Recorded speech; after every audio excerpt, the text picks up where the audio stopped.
Hi all, welcome to football arena. Cristiano Ronaldo ഇപ്പോഴും football ലോകത്തെ അമ്പരപ്പിച്ചുകൊണ്ടിരിക്കുകയാണ്. ഈ പ്രായത്തിലും അദ്ദേഹം നടത്തുന്ന ആ ഒരു മാസ്മരിക പ്രകടനം അത് നമുക്ക് കണ്ടില്ലെന്ന് നടിക്കാനാവില്ല. ഇന്നലെ നടന്ന മത്സരത്തിൽ ഒരു പെനാൽറ്റി റൊണാൾഡോ പാഴാക്കി എന്നുള്ളത് ശരിയാണ്. പക്ഷേ അതിനേക്കാൾ എടുത്തു പറയേണ്ട ഒരു കാര്യം കിടിലൻ ഗോളാണ് ക്രിസ്ത്യാനോ റൊണാൾഡോ സ്വന്തമാക്കിയിട്ടുള്ളത്. ആ ഗോളിൽ ഇപ്പോൾ ഫുട്ബോൾ ലോകത്തിൻ്റെ കണ്ണ് തള്ളിയിരിക്കുകയാണ്. ഇതിനു പുറമെ ഒരു അസിസ്റ്റ് കൂടി റൊണാൾഡോ സ്വന്തമാക്കിയിട്ടുണ്ട് എന്നുള്ളതാണ്. റൊണാൾഡോയുടെ കരിയറിൻ്റെ കാര്യത്തിലേക്ക് വരുമ്പോൾ ആകെ 1292 മത്സരങ്ങളാണ് അദ്ദേഹം കളിച്ചിട്ടുള്ളത്.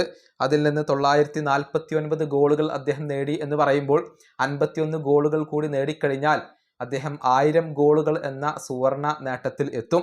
259 അസിസ്റ്റുകൾ സ്വന്തമാക്കാൻ ക്രിസ്ത്യാനോ റൊണാൾഡോക്ക് സാധിച്ചിട്ടുണ്ട് എന്നുള്ളതാണ്. എന്നാൽ ഇവിടെ ഒരു നിർഭാഗ്യത്തിൻ്റെ കണക്ക് കൂടി പറയേണ്ടതുണ്ട്. അതായത് ക്രിസ്ത്യാനോ റൊണാൾഡോയുടെ വുഡ് വർക്കിൻ്റെ കണക്കുകൾ ഇപ്പോൾ പുറത്തേക്ക് വന്നിട്ടുണ്ട്. വുഡ് വർക്ക് എന്ന് പറയുമ്പോൾ ക്രോസ് ബാറിൽ ഇടിക്കുന്നതോ അതല്ലെങ്കിൽ പോസ്റ്റുകളിൽ ഇടിക്കുന്നതോ ആണ്. അത് നമുക്കൊന്ന് പരിശോധിക്കാം. കരിയറിൽ ആകെ 420 തവണയാണ് ക്രിസ്ത്യാനോ റൊണാൾഡോയുടെ ഷോട്ട് വുഡ് വർക്കായിട്ടുള്ളത്. അതായത് 420 ഗോളുകൾ അദ്ദേഹത്തിന് നഷ്ടമായി എന്ന് തന്നെ പറയേണ്ടി വരും.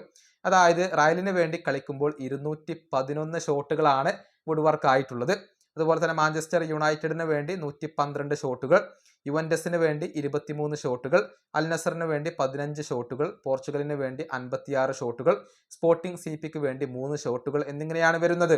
അങ്ങനെ 420 ഷോട്ടുകളാണ് നിർഭാഗ്യത്താൽ ഗോളാവാതെ മാറിയിട്ടുള്ളത്. അതിൽ 151 എണ്ണം ക്രോസ് ബാറിൽ ഇടിച്ചു മടങ്ങുകയാണ് ചെയ്തിട്ടുള്ളത്. ഇനി 67 എണ്ണം വലത് വശത്തെ പോസ്റ്റിലാണ് ഇടിച്ചു മടങ്ങിയിട്ടുള്ളത്. 135 എണ്ണം ഇടതുവശത്തെ പോസ്റ്റിലാണ് ഇടിച്ചു മടങ്ങിയിട്ടുള്ളത്. 37 എണ്ണം ജംഗ്ഷനിലാണ് ഇടിച്ചു മടങ്ങിയിട്ടുള്ളത് എന്ന് പറയുമ്പോൾ മൂലയിൽ ഇടിച്ചു മടങ്ങി എന്നുള്ളതാണ്. ഇങ്ങനെയാണ് അതിൻ്റെ കണക്കുകൾ വരുന്നത്. അങ്ങനെ 420 വുഡ് വർക്കുകളാണ് ക്രിസ്ത്യാനോ റൊണാൾഡോയുടെ കരിയറിൽ സംഭവിച്ചിട്ടുള്ളത്. ഈ വീഡിയോ അവസാനിപ്പിക്കുന്നു. അടുത്തൊരു വീണ്ടും കാണാം.